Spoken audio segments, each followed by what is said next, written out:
Selamat datang di Jagat Demit, membuka gerbang dunia tak kasat mata.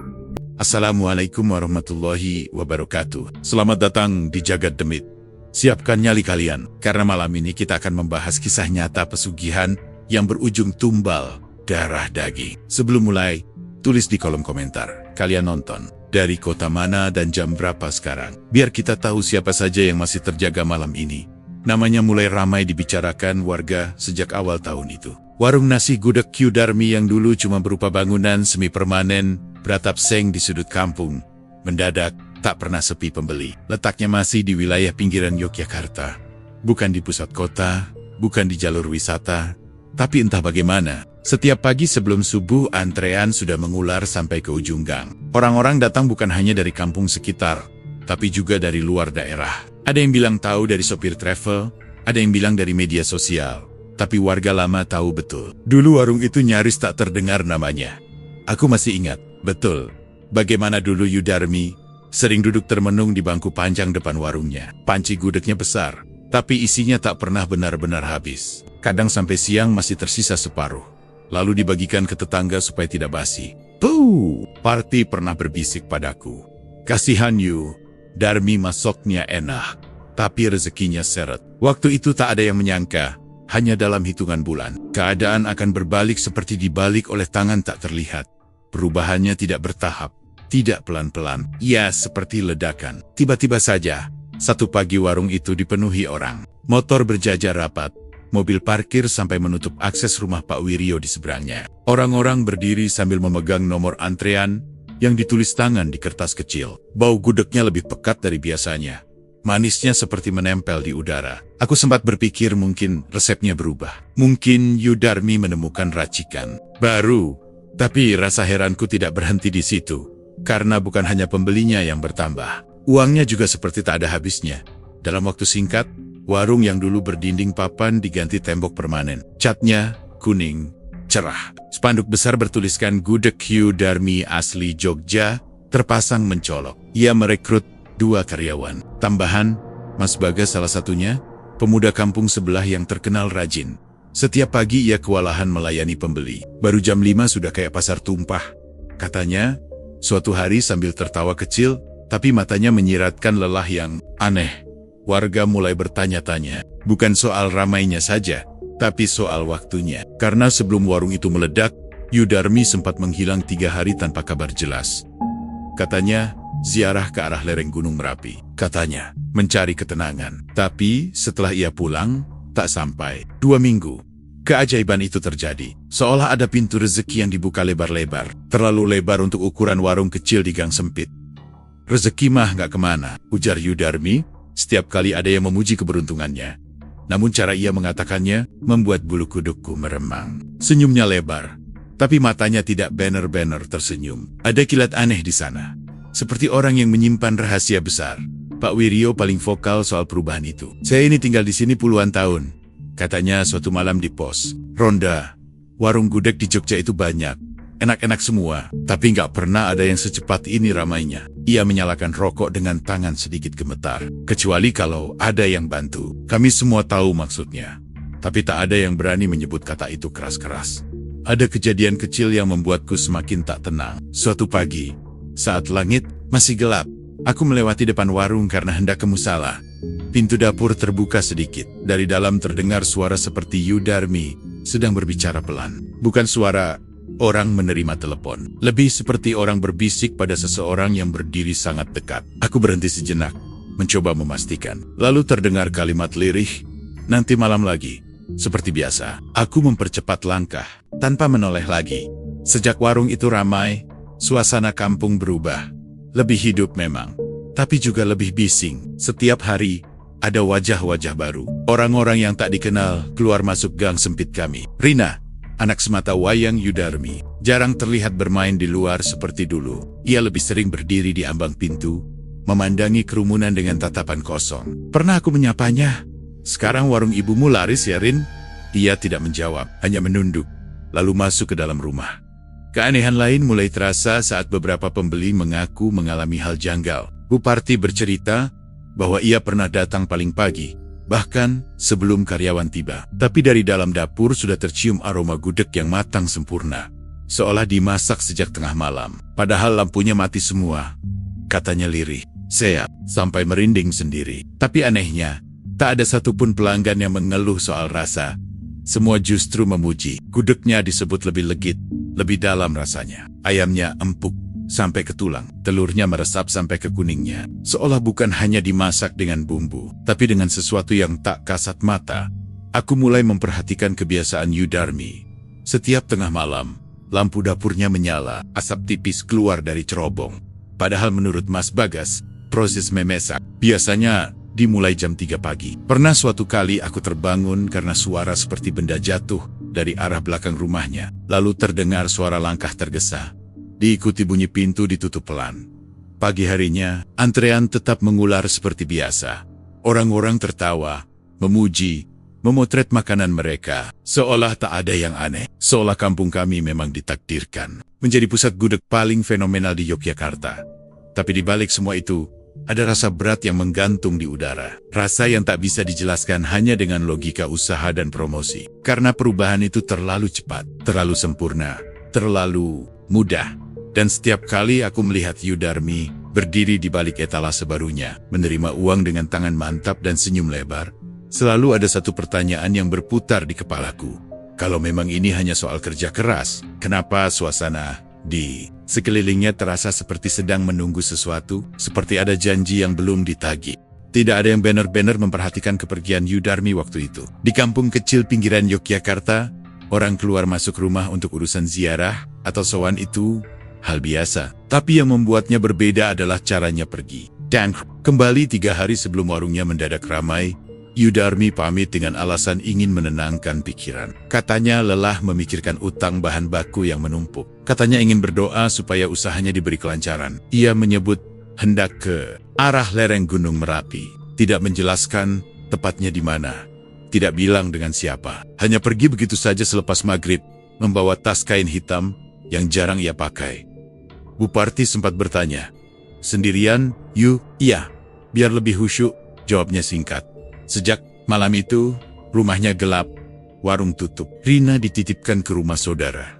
Tak ada kabar, tak ada pesan. Sinyalnya sulit.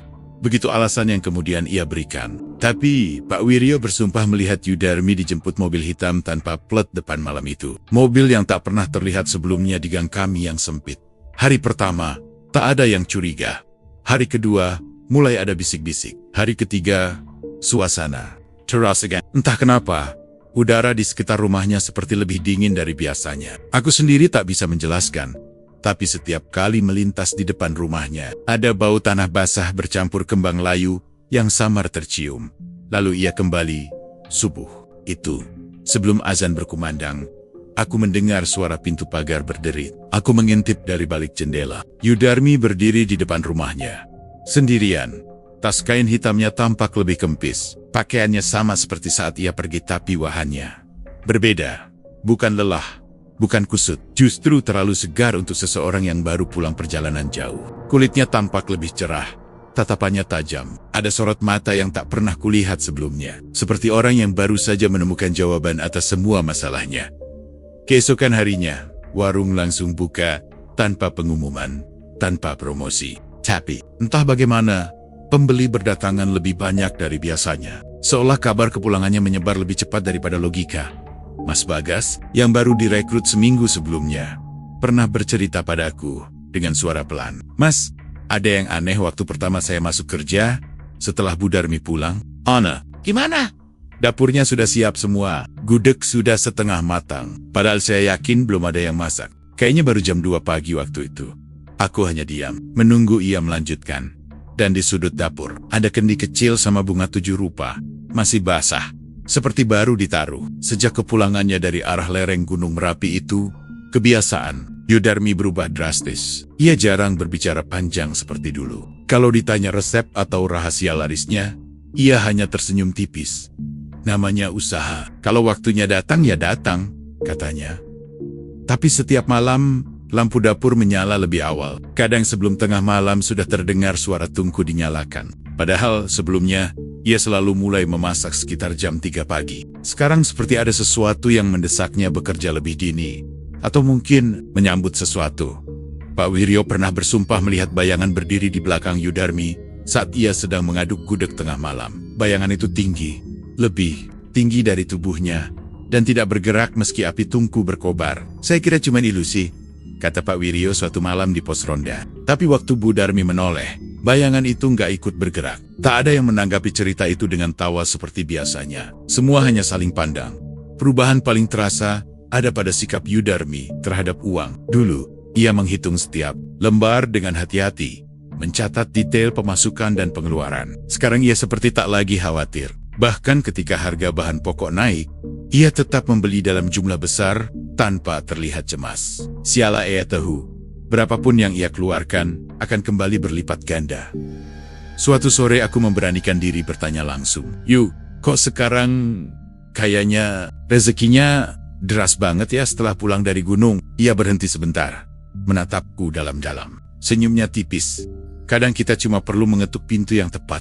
Jawaban itu terdengar sederhana, tapi caranya mengucapkannya membuat tengkukku terasa dingin. Rina juga berubah sejak ibunya pulang. Anak itu jadi lebih pendiam. Ia sering terbangun tengah malam dan berdiri di ambang dapur, menatap ibunya memasak dengan wajah pucat. Pernah suatu kali ia berkata lirih, "Cukup keras untuk didengar, Mas Bagas." "Ibu ngomong sama siapa?" Yudarmi tak menjawab, hanya terus mengaduk panci besar di depannya.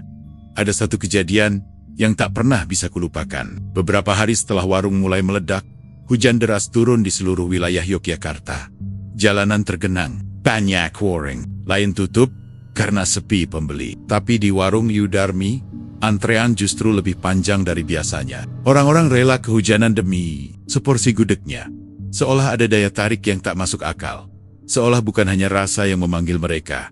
Sejak kepulangan dari gunung itu, semua terasa seperti roda yang diputar terlalu cepat. Rezeki datang deras. Nama Yudarmi mulai dikenal. Tapi bersamaan dengan itu, ada sesuatu yang ikut pulang bersamanya. Sesuatu yang tak terlihat, tapi terasa hadir di setiap sudut dapur. Di setiap kepulan asap gudeg yang mengepul pelan.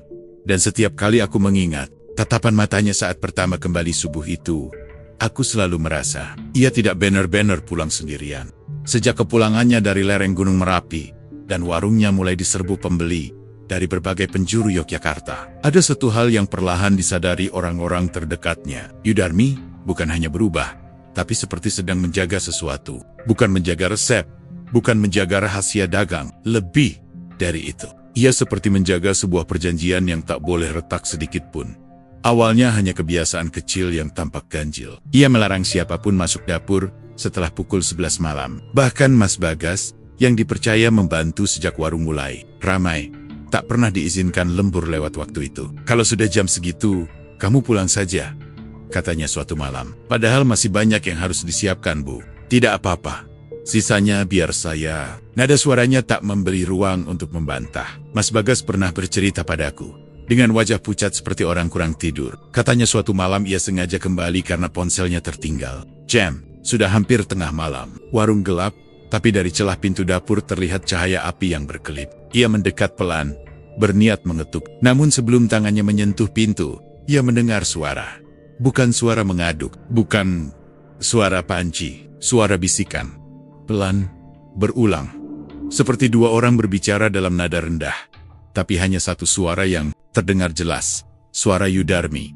"Iya, seperti biasa. Sudah saya siapkan."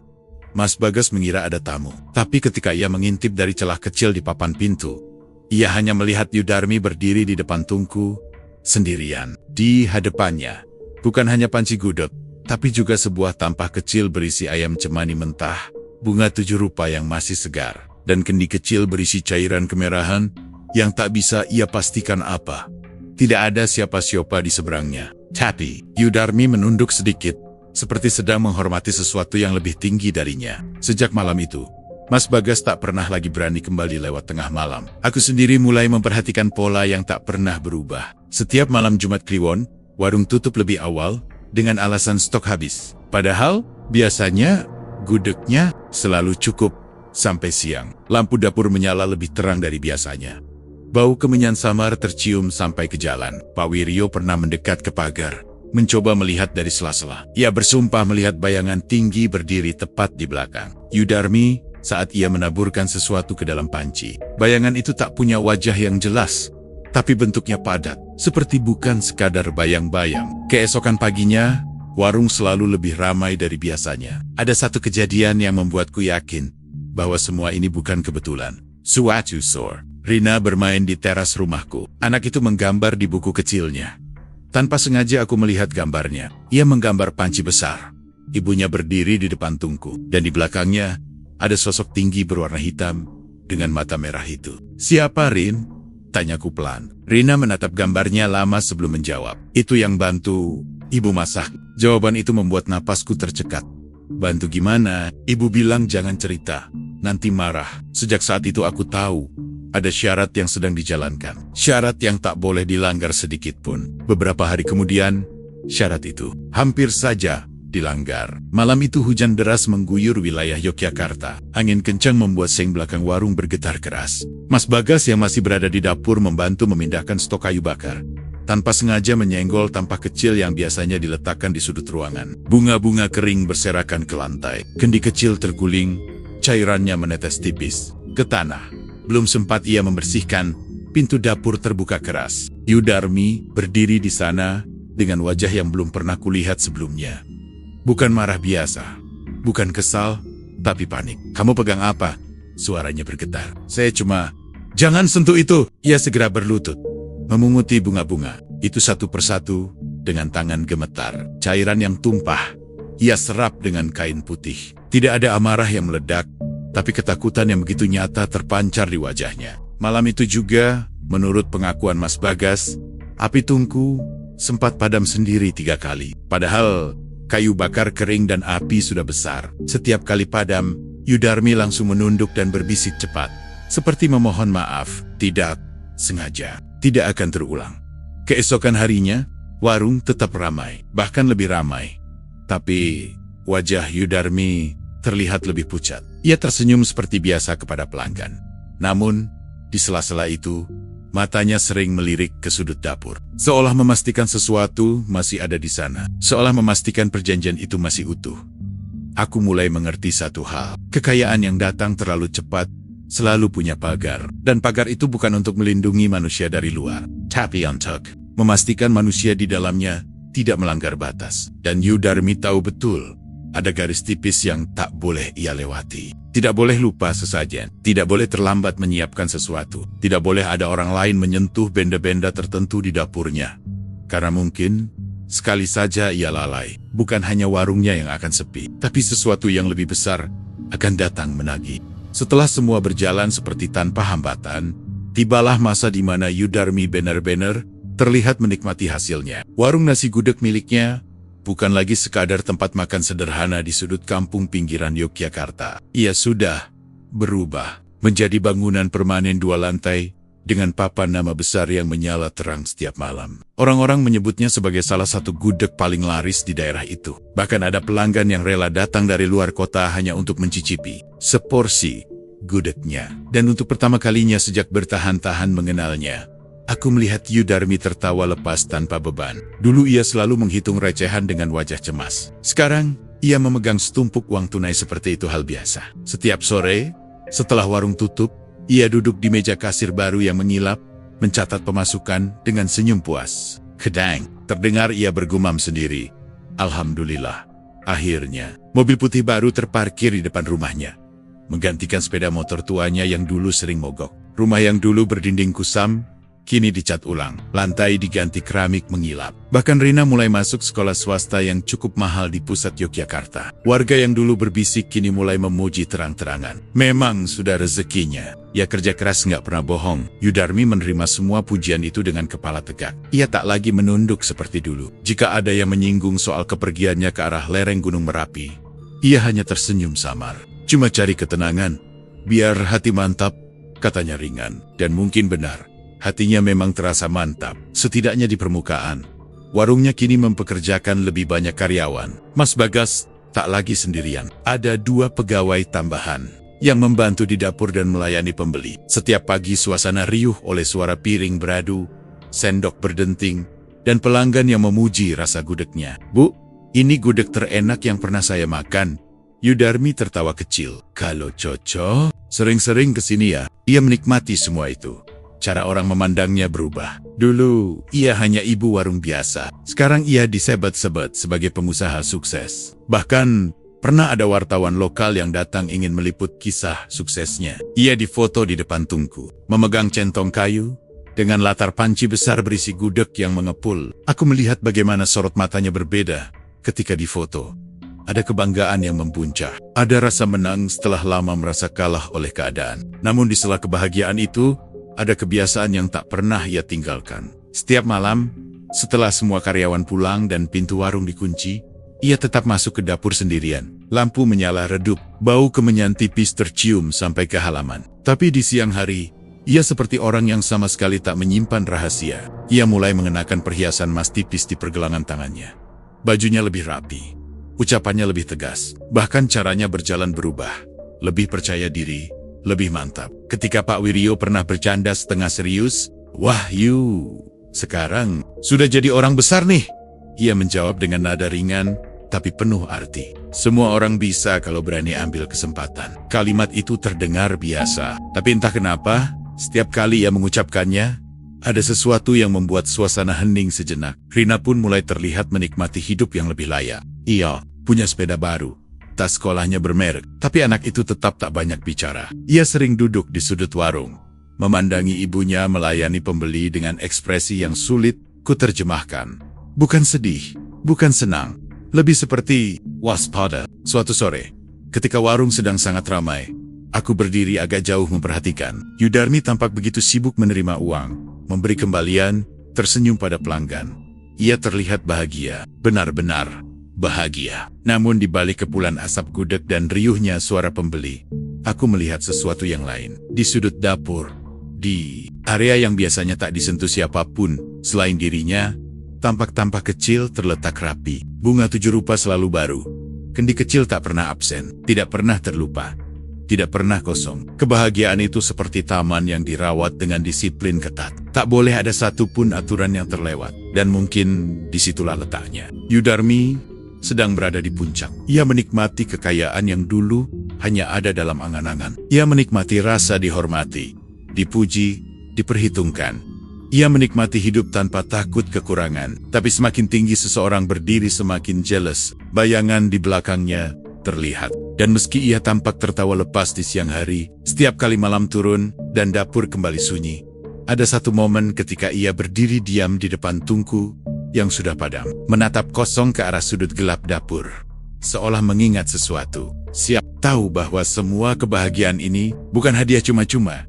Kebahagiaan itu tidak langsung retak. Ia tidak pecah dengan suara keras seperti piring jatuh ke lantai. Retaknya halus, nyaris tak terlihat, seperti rambut tipis di permukaan kaca. Awalnya, tak ada yang sadar, tapi lama-lama, garis itu membesar. Dan kami mulai merasakannya. Semua bermula dari hal kecil. Gudeg yang biasanya harum manis, suatu pagi tercium sedikit anyir.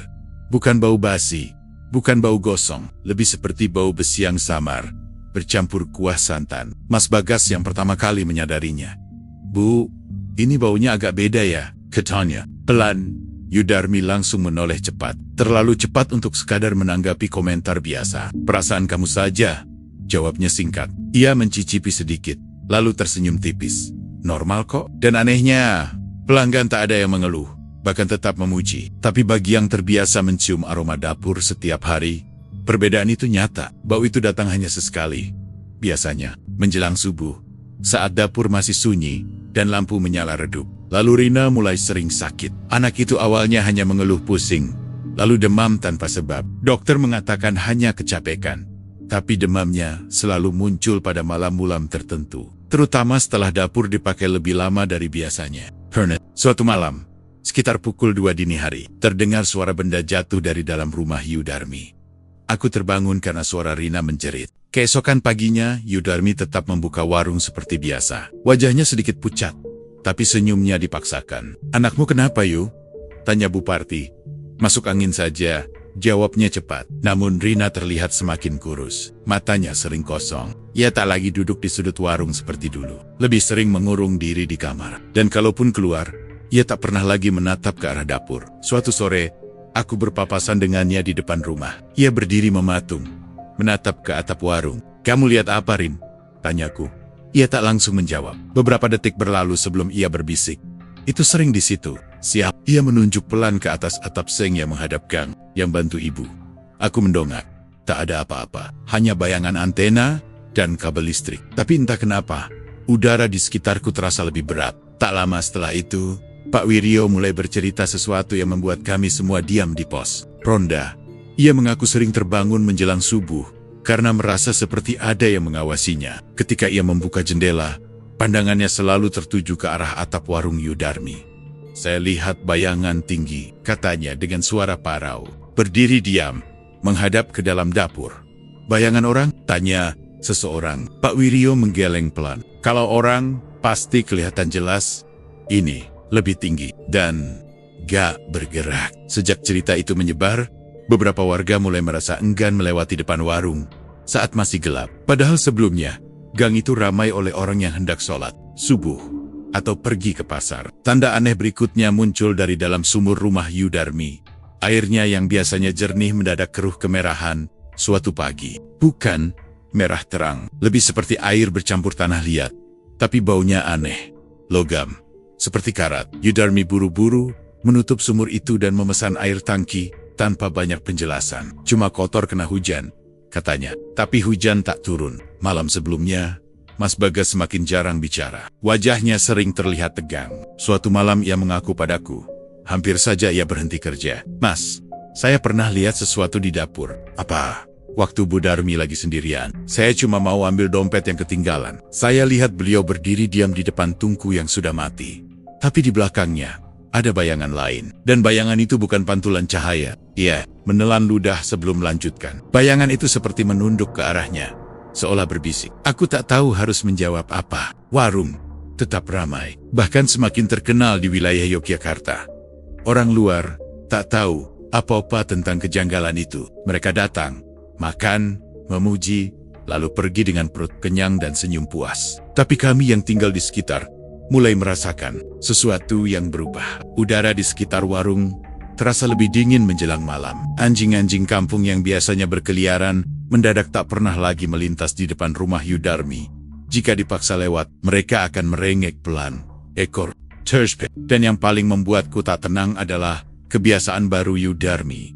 Ia mulai sering berbicara sendiri di sela kesibukan. Bukan bergumam biasa, tapi seperti sedang menanggapi seseorang. Pernah aku mendengar jelas ia berkata pelan di dapur. "Iya, saya ingat." Padahal tak ada siapa-siapa di dekatnya. Kebahagiaan yang dulu terlihat utuh, kini mulai tampak seperti permukaan air yang bergelombang. Tak lagi tenang, tak lagi jernih, seolah sesuatu sedang bergerak di bawahnya. Dan semakin hari, tanda-tanda itu makin jelas satu persatu. Seperti isyarat bahwa apa yang sedang dinikmati Yudarmi perlahan akan menuntut balas. Penagihan itu tidak datang dengan petir atau suara gemuruh. Ia datang pelan, seperti langkah kaki yang tak terdengar di lantai dapur. Datangnya justru di saat warung sedang berada di puncak ramainya.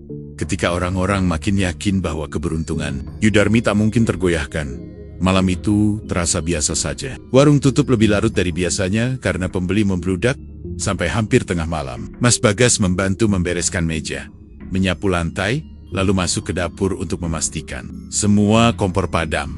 "Ada lagi yang perlu saya kerjakan, Bu?" tanyanya. Yudarmi berdiri di depan tungku, punggungnya membelakangi pintu. Api sudah kecil, hampir mati. Ia tak langsung menjawab. Beberapa detik berlalu sebelum akhirnya berkata pelan, "Sudah, kamu pulang saja." Nada suaranya datar. "Tidak." Seperti biasanya, Mas Bagas sempat ragu. "Besok saya datang lebih pagi ya, Bu." Tak ada jawaban, hanya suara kayu terbakar pelan. Itulah terakhir kali ia terlihat. Keesokan paginya, Mas Bagas tak datang. Awalnya tak ada yang curiga. Mungkin bangun kesiangan, mungkin ada urusan keluarga. Tapi ketika siang menjelang, dan ia tetap tak muncul, salah satu karyawan mencoba menghubungi ponselnya. Tidak aktif. Sore harinya, kabar mulai menyebar. Motor Mas Bagas masih terparkir di belakang warung. Sandalnya tertata rapi di dekat pintu dapur. Dompetnya ditemukan di laci kecil tempat ia biasa menyimpannya. Orang tak mungkin pergi tanpa membawa apa-apa. Aku melihat sendiri wajah Yudarmi saat ditanya warga. "Mas Bagas pamit sama saya," katanya singkat. Pamit kapan? Tanya Pak Wiryo. Tadi malam, katanya ada pekerjaan lain, tapi motornya masih di sini, Yu. Yudarmi terdiam sepersekian detik. Hanya sepersekian, tapi cukup untuk membuat suasana berubah. Lalu ia menjawab, nanti juga diambil. Jawaban itu menggantung di udara. Malam itu, gang terasa lebih sunyi dari biasanya. Tak ada suara televisi dari rumah Mas Bagas. Ibunya mondar-mondar dengan wajah panik. Beberapa warga membantu mencari ke sekitar kampung, sampai ke jalan besar arah pusat. Yoga, tak ada hasil. Hari kedua, laporan orang hilang dibuat. Hari ketiga, kabar makin liar. Ada yang bilang, Mas Bagas kabur karena menemukan sesuatu yang tak seharusnya ia lihat. Ada yang bilang ia pergi dayam-dayam setelah bertengkar dengan Yudarmi. Tapi tak satu pun dari cerita itu terasa utuh. Karena ada satu hal yang tak bisa dijelaskan. Malam, setelah Mas Bagas dinyatakan hilang, aroma gudeg dari dapur Yudarmi tercium lebih tajam dari biasanya. Lebih pekat, lebih berat, seolah dimasak dengan api yang lebih besar. Padahal warung ditutup 2 hari untuk menghormati karyawan yang pergi. Aku terbangun sekitar pukul 2 dini hari, karena suara seperti orang menyeret sesuatu di lantai. Suara itu berasal dari arah dapur warung. Aku membuka jendela perlahan. Lampu menyala redup, bayangan bergerak di balik tirai tipis.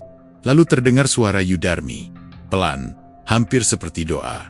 Sudah saya penuhi. Jantungku berdetak lebih cepat. Keesokan paginya, warung buka kembali.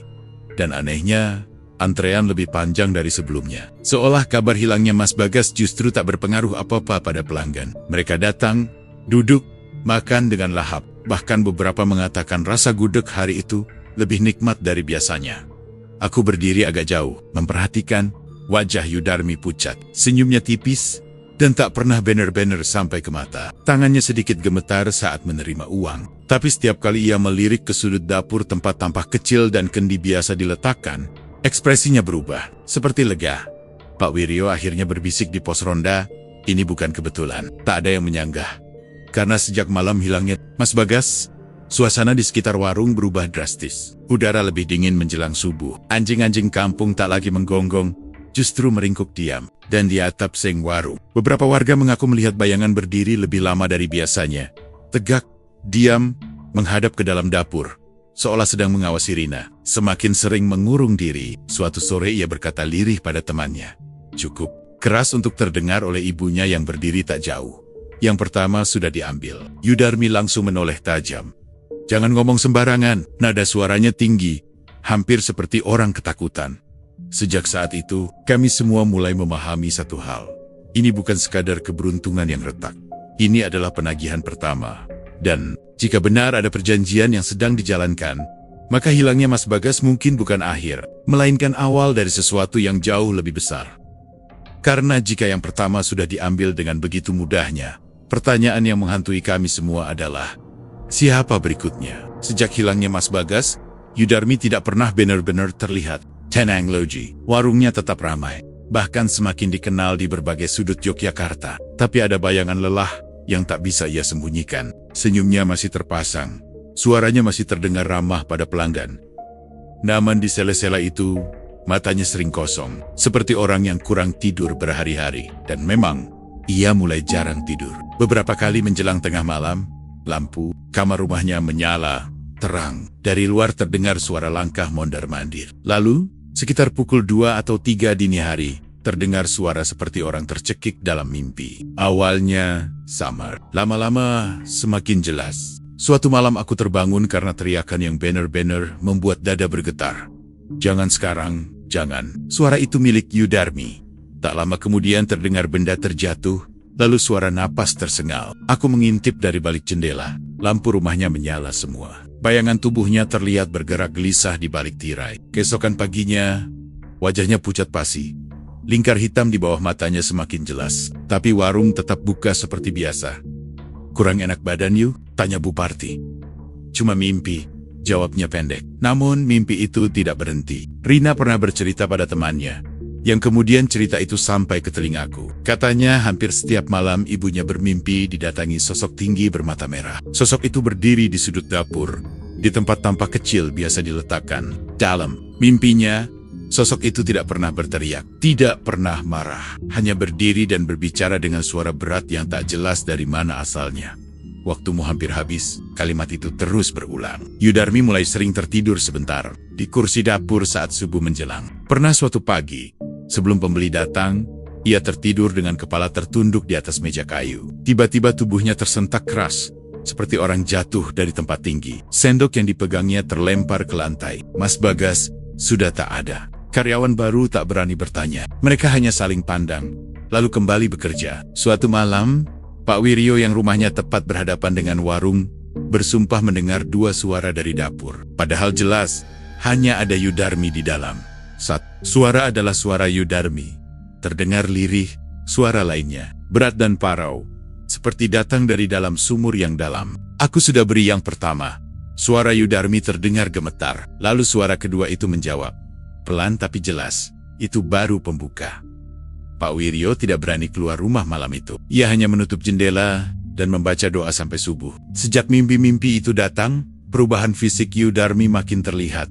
Tubuhnya yang dulu tampak segar kini semakin kurus. Tangannya sering gemetar saat mengaduk gudeg. Kadang ia berhenti sejenak, menatap kosong ke dalam panci, seperti melihat sesuatu yang tak terlihat orang lain. Suatu dini hari, hujan turun deras di wilayah Yogyakarta. Petir menyambar cukup dekat hingga membuat lampu sempat padam beberapa detik. Dalam gelap itu, menurut pengakuan salah satu karyawan yang kebetulan menginap, terdengar suara bisikan memenuhi dapur. Bukan satu, banyak. Seperti suara orang berbicara bersamaan dalam nada rendah. Ketika lampu kembali menyala, Yudarmi berdiri, kaku, di depan tungku. Matanya terbuka lebar. Bibirnya bergerak pelan tanpa suara. Air sumur yang sebelumnya sempat keruh, kini kembali berubah. Bukan lagi kemerahan, tapi terasa lebih dingin dari biasanya. Esok paginya, saat Rina mencuci tangan, ia menjerit kecil. Airnya dingin banget, Bu. Kayak es, padahal matahari sedang terik. Malam-malam berikutnya, Yudarmi mulai berbicara sendiri. Bahkan saat terjaga. Pernah aku lewat depan warung sekitar jam 1 dini hari. Pintu dapur sedikit terbuka. Dari celah itu terlihat ia duduk bersila di lantai, menghadap tampah kecil, berisi bunga segar dan kendi. Ya, saya ingat, katanya pelan. Saya tidak lupa, lalu ia mengangguk, seperti sedang mendengarkan seseorang yang duduk tepat di depannya. Tapi tidak ada siapa-siapa di sana. Yang paling membuatku merinding adalah satu malam, ketika teriakan Yudarmi terdengar lebih keras dari biasanya. Jangan sentuh anakku. Kalimat itu menggema di gang yang sunyi. Keesokan paginya, Rina demam tinggi tanpa sebab. Tubuhnya panas, tapi telapak tangannya dingin. Ia mengigau, menyebut-nyebut sesuatu yang tak jelas. Belum waktunya. Warung tetap buka hari itu. Pelanggan tetap datang, memuji rasa gudeg yang entah kenapa terasa semakin kuat dan pekat. Tapi di balik kepulan asap dan suara piring beradu, ada ketegangan yang tak bisa lagi disembunyikan. Mimpi-mimpi itu bukan sekadar bunga tidur. Intrusive, peng, seperti ketukan di pintu yang makin keras setiap malam. Dan dari cara Yudarmi memeluk Rina lebih erat dari biasanya, dari tatapannya yang mulai sering kosong saat senja turun, aku tahu ia mulai sadar bahwa penagihan yang pertama hanyalah permulaan. Dan yang berikutnya mungkin tidak akan bisa ia tawar lagi. Setelah malam-malam penuh mimpi dan bisikan itu, suasana di rumah Yudarmi berubah menjadi seperti rumah yang sedang menunggu vonis. Tidak ada lagi tawa lepas, tidak ada lagi kebanggaan yang terpancar jelas. Warung memang tetap ramai. Pelanggan tetap memadati gang kecil di pinggiran Yogyakarta. Tapi di dalam rumahnya sendiri, udara terasa semakin berat. Yudarmi mulai sering melamun di depan tungku yang menyala. Api berkobar, panci besar mendidih pelan, tapi tatapannya kosong, seolah ia tidak lagi melihat gudeg yang sedang dimasak, melainkan sesuatu yang lain, sesuatu yang menunggu di balik uap panas itu. Mimpi itu akhirnya berubah. Jika sebelumnya hanya sosok tinggi bermata merah yang berdiri diam di sudut dapur, kini dalam tidurnya, sosok itu mulai mendekat, tidak lagi berbicara dari jauh, tidak lagi hanya mengingatkan. Suatu malam, teriakannya terdengar lebih panjang dari biasanya. Aku sudah kasih yang pertama, suaranya pecah. Rina terbangun dan menangis. Beberapa warga keluar rumah karena suara itu menggema sampai ujung gang. Keesokan paginya, Yudarmi tampak seperti orang yang kehilangan separuh jiwanya. Rambutnya berantakan, matanya sembab, tapi ia tetap membuka warung. Di sela kesibukan melayani pelanggan, ia beberapa kali terlihat menoleh ke arah rumah, tepat ke jendela kamar Rina, seolah takut kehilangan pandangan. Sore itu, Rina tiba-tiba pingsan di teras, tubuhnya dingin. Napasnya pendek. Dokter yang dipanggil mengatakan tidak ada penyakit serius, hanya kelelahan. Tapi saat sadar, Rina berbicara dengan suara yang berbeda. Bukan suara anak kecil. "Ibu janji," katanya lirih. Yudarmi membeku. "Ibu, janji apa?" bisiknya gemetar. Rina menoleh perlahan. Matanya seperti menatap sesuatu di belakang ibunya. Darah daging. Tubuh Yudarmi langsung lemas. Malamnya, dapur kembali menyala, lebih terang dari biasanya. Bau kemenyan bercampur aroma gudeg yang terlalu pekat memenuhi udara. Pak Wiryo yang tak bisa tidur melihat bayangan di atap warung kembali muncul. Kali ini lebih jelas, lebih besar. Di dalam dapur, Yudarmi berdiri sendiri. "Tidak, Bukin Daya." Suaranya terdengar putus-putus. Suara lain, Manyuk, tidak terdengar jelas. Tapi getarannya terasa sampai keluar. Berat, dalam, tak terbantahkan. Sejak malam itu, perubahan Yudarmi semakin nyata. Ia tak lagi sekadar takut. Ia seperti sedang dihimpit pilihan yang tak mungkin dimenangkan. Warung justru semakin ramai. Seolah setiap ketakutannya dibayar dengan lebih banyak uang. Pelanggan memuji tanpa henti. Beberapa bahkan menyebut gudegnya sekarang terasa beda. Lebih nendang, lebih kaya rasa. Tapi setiap pujian itu terdengar seperti ejekan di telinganya. Karena ia tahu apa yang sedang diminta. Penagihan pertama mungkin hanya pembuka. Tapi kini yang diminta bukan orang luar. Bukan karyawan, bukan hewan sembelihan. Yang diminta adalah bagian dari dirinya sendiri, darah dagingnya. Suatu dini hari, ketika hujan rintik turun tipis di wilayah Yogyakarta, terdengar percakapan yang tak seharusnya didengar siapapun. "Aku tidak punya apa-apa lagi." Suara Yudarmi hampir seperti bisikan angin. Lalu jeda panjang. "Semua ini karena kamu mau." Suara berat itu menjawab. Tangis Yudarmi pecah. "Ambil yang lain, jangan dia." Tapi udara tetap sunyi setelahnya. Sunyi yang lebih menakutkan daripada teriakan. Keesokan paginya, Rina kembali demam. Kali ini lebih parah. Tubuhnya menggigil, tapi keringatnya dingin. Bibirnya membiru. Ia menggenggam tangan ibunya erat. "Ibu jangan lupa," katanya pelan. Entah sadar atau tidak, Yudarmi hanya memeluknya sambil menangis dalam diam. Dan untuk pertama kalinya sejak semua ini dimulai, warung tutup tanpa alasan. Tidak ada antrean. Pagi itu, tidak ada kepulan asap dari dapur. Gang terasa sepi, terlalu sepi. Warga mulai menyadari sesuatu yang tak lagi bisa dianggap kebetulan. Perjanjian itu telah sampai pada bagian yang paling kejam. Dan di dalam rumah yang kini terasa lebih dingin dari biasanya, Yudarmi akhirnya mengerti satu hal yang seharusnya ia sadari sejak awal. Tidak ada kekayaan yang datang tanpa harga. Dan ketika harga itu adalah darah daging sendiri, tidak ada lagi tempat untuk bersembunyi. Setelah malam ketika kata darah daging terucap dari mulut Rina, dengan suara yang bukan suaranya sendiri, rumah itu tidak lagi terasa seperti rumah. Ia berubah menjadi ruang sempit yang dipenuhi ketakutan. Warung memang berdiri kokoh di gang kecil pinggiran Yogyakarta. Papan namanya masih tergantung. Panci-panci besar masih tersusun rapi, tapi tak ada lagi rasa bangga di dalamnya. Yang ada hanya kecemasan yang menunggu waktu. Yudarmi tidak tidur 2 malam berturut-turut. Setiap kali memejamkan mata, sosok tinggi itu muncul semakin dekat. Tidak lagi berdiri di sudut dapur. Kini, berdiri tepat di depan wajahnya dalam mimpi. Waktunya memilih. Kalimat itu terus berulang. Ia mencoba melawan. Untuk pertama kalinya sejak semua ini dimulai, Yudarmi mematikan lampu dapur sebelum tengah malam. Tidak ada kemenyan, tidak ada tampak kecil berisi bunga, tidak ada kendi. Ia duduk di ruang tengah, memeluk Rina yang masih lemah. "Kita pergi saja," bisiknya. "Kita tinggalkan semua ini." Rina tak menjawab, hanya memejamkan mata. Subuh belum tiba ketika suara keras terdengar dari dapur. Seperti panci besar dijatuhkan ke lantai. Yudarmi berlari. Semua peralatan berantakan. Padahal tak ada angin, tak ada gempa. Tungku menyala sendiri. Api berkobar tanpa kayu tambahan. Dan di sudut dapur, tempat biasanya tampak kecil diletakkan, bunga 7 rupa sudah tersusun rapi. Padahal ia yakin tidak menaruhnya malam itu. Tangannya gemetar. "Aku berhenti," katanya lirih. Udara mendadak terasa lebih berat. Seperti ada tekanan tak kasat mata menekan dada. Tidak ada berhenti. Suara itu terdengar di kepalanya. Lebih jelas dari sebelumnya. Hari itu juga, Yudarmi menutup warung. Tanpa penjelasan, papan buka diturunkan. Pelanggan yang datang kecewa. Tapi ia tak peduli. Ia membawa Rina pergi ke rumah saudaranya di luar wilayah Yogyakarta. Niatnya satu, menjauh sejauh mungkin. Namun bahkan di sana, Rina kembali demam. Lebih tinggi dari sebelumnya. Ia menggigil sambil berbisik dalam tidur. Daik. Yudarmi merasakan sesuatu berdiri di belakangnya saat itu. Ia tak berani menoleh.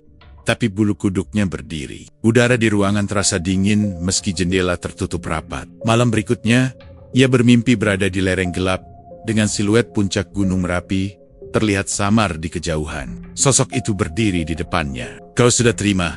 Suara berat itu menggema. Aku kembalikan semuanya. Yudarmi berteriak dalam mimpi. Ambil warungku, ambil uangku. Sosok itu tidak bergerak. Yang kau janjikan bukan itu. Terbangun dengan napas tersengal. Keringat membasahi tubuhnya. Pilihan itu semakin nyata, semakin sempit. Jika ia kembali membuka warung dan melanjutkan perjanjian, mungkin semuanya akan tetap aman untuk sementara. Jika ia berhenti, sesuatu akan diambil paksa. Ia tahu itu sekarang. Ia merasakannya di setiap sudut rumah, di setiap hembusan angin. Malam, Pak Wiryo sempat menyarankan agar ia menemui seorang kiai di daerah lain. Yudarmi sempat pergi diam-diam, memohon doa, meminta perlindungan. Kiai itu hanya menatapnya lama sebelum berkata pelan, kalau sudah perjanjian dengan yang begitu, bukan doa yang membatalkan, tapi penebusan. Kata itu membuat lututnya lemas. Penebusan. Malam itu, setelah kembali ke rumah, Yudarmi duduk sendirian di dapur yang gelap. Ia menyalakan tungku. Sekali lagi, api kecil menyala, memantulkan bayangannya ke dinding. Apa tidak ada jalan lain? Suaranya serak, sunyi, lalu terasa hembusan angin dingin melewati tengkuknya. Pilih. Air matanya jatuh satu persatu. Ia melihat ke arah kamar Rina yang pintunya sedikit terbuka. Anak itu tertidur lemah. Napasnya berat. Di momen itulah, Yudarmi sadar. Pilihan yang diminta bukan pilihan antara kaya atau miskin, melainkan antara menjadi ibu atau tetap memegang perjanjian. Dan tidak ada pilihan yang tidak menghancurkan. Jika ia mempertahankan anaknya, perjanjian akan menuntut lebih keras. Mungkin bukan hanya warung yang hilang, mungkin nyawa lain, mungkin dirinya sendiri. Jika ia menyerahkan yang diminta, ia akan hidup dengan kekayaan yang berlumur darah dagingnya sendiri. Tangannya mengepal kuat. Untuk pertama kalinya, ia merasa semua kekayaan yang dulu dibanggakan itu tidak ada artinya. Mobil di depan rumah, bangunan 2 lantai, uang yang tersimpan rapi semuanya, terasa seperti jebakan yang dibangun perlahan. Subuh hampir tiba ketika terdengar suara tangisan lirih dari kamar Rina. Yudarmi berdiri terpaku di tengah dapur. Pilihan itu sudah di depan mata. Dan apapun yang ia putuskan, hidupnya tak akan pernah kembali seperti semula. Tidak ada yang benar-benar tahu apa yang terjadi pada malam terakhir itu. Yang warga tahu, menjelang subuh gang kecil di pinggiran Yogyakarta mendadak sunyi dengan cara yang tidak wajar. Tidak ada suara tungku, tidak ada aroma gudeg yang biasanya sudah tercium sejak dini hari. Tidak ada lampu dapur yang menyala. Hanya gelap. Sekitar pukul 4 pagi, terdengar satu teriakan. Bukan teriakan panjang seperti malam-malam sebelumnya. Kali ini pendek, tajam, seperti sesuatu yang dipatahkan dalam sekali hentak. Lalu sunyi kembali. Ketika matahari mulai naik, dan warung tak juga buka. Beberapa warga memberanikan diri mengetuk pintu. Tidak ada jawaban. Pintu tidak terkunci. Dan ketika didorong perlahan, udara dingin menyambut dari dalam rumah. Lebih dingin dari biasanya. Rina ditemukan terbaring di kamar belakang, dekat dapur. Wajahnya pucat, tubuhnya sudah tak bergerak. Tidak ada luka yang jelas, tidak ada darah yang terlihat. Tapi suasana di ruangan itu terasa berat, seolah baru saja terjadi sesuatu yang tak kasat mata, namun sangat nyata. Yudarmi duduk di lantai dapur, punggungnya bersandar pada dinding. Matanya kosong, di depannya, tampah kecil dan kendi tergeletak terbalik. Bunga-bunga berserakan kering seperti sudah lama layu. Padahal semalam masih segar. Ia datang, bisiknya, tanpa menoleh ketika warga memanggil namanya. Siapa you? Suara Pak Wiryo gemetar. Yudarmi tertawa pelan. Tawa yang tidak terdengar. Seperti tawa manusia yang waras. Aku sudah pilih, katanya lirih. Sejak hari itu, warung nasi gudeg Yudarmi tidak pernah buka lagi. Tidak ada garis polisi yang lama terpasang. Tidak ada berita besar di koran. Dokter menyebut kematian Rina sebagai gagal napas mendadak akibat demam tinggi. Warga mencoba menerima penjelasan itu. Meski di dalam hati tak satu pun benar-benar percaya. Yudarmi tidak lama tinggal di rumah itu. Beberapa hari setelah pemakaman, ia menghilang. Ada yang bilang ia pergi keluar kota. Ada yang bilang ia kembali ke arah lereng Gunung Merapi. Tidak ada yang tahu pasti. Bangunan warung 2 lantai itu tetap berdiri, tapi kosong. Cat Kuning. Perlahan, Kusam, papan nama yang dulu menyala terang, kini tergantung miring. Anehnya, setiap tengah malam, beberapa warga masih mengaku mencium aroma gudeg yang manis dan pekat, seolah panci besar di dapur masih mendidih seperti dulu. Pak Wiryo bersumpah pernah melihat bayangan berdiri di atap seng saat bulan purnama tegak, diam, menghadap ke dalam bangunan kosong. Tidak lama kemudian, cerita tentang Yudarmi berubah menjadi bisikan. Orang tua mulai melarang anak-anak melewati depan bekas warung saat maghrib. Jika ada yang menyebut namanya terlalu keras, biasanya langsung ditegur. Jangan sembarangan, kata Bu Parti suatu sore, ketika seorang pendatang bertanya tentang bangunan kosong itu tempat yang sudah bayar mahal. Nama Yudarmi perlahan menjadi pantangan. Bukan karena ia jahat, bukan karena ia serakah semata, tapi karena kisahnya menjadi pengingat bahwa tidak semua pintu rezeki dibuka dengan cara yang benar. Dan sekali seseorang mengetuk pintu yang salah, yang masuk bukan hanya kekayaan, tapi juga sesuatu yang menunggu untuk ditagih. Warung itu kini hanya bangunan sunyi di sudut gang kecil Yogyakarta. Namun bagi warga yang pernah menyaksikan semuanya, aroma gudeg yang tiba-tiba tercium di tengah malam adalah tanda bahwa perjanjian itu mungkin tidak pernah benar-benar selesai. Dan setiap kali angin malam berembus melewati atap seng yang berkarat, selalu ada satu pertanyaan yang terlintas di benak kami semua. Apakah Yudarmi benar-benar sudah membayar lunas? Atau justru masih ada yang tersisa?